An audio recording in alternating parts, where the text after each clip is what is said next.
Payg'ambarimiz sollallohu alayhi vasallamning huzuriga u zot sollallohu alayhi vasallamning sahobalarining ichida bir kambag'alrog'i, shu ko'rimsizrog'i keldi.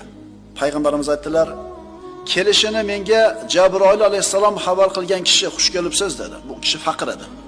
Hali kishi menga o'xshaganini, ya'ni Jabroil alayhisalom meni kelishimni sizga aytdimi? Payg'ambarimiz aytdilar: "Na'am, ya axi, xomilun fil ard, alamun fis sama." Yerda e'tiborsiz bo'lgan, samoda esa sayyidlardan bo'lgan inson. Biz haqiqiy qadrimiz qanaqaligini Allohning huzurida borganda bilamiz. Biz aytmaylik boylik mukofot deb. Chunki Firavun boy bo'lgan, Qorun boy bo'lgan.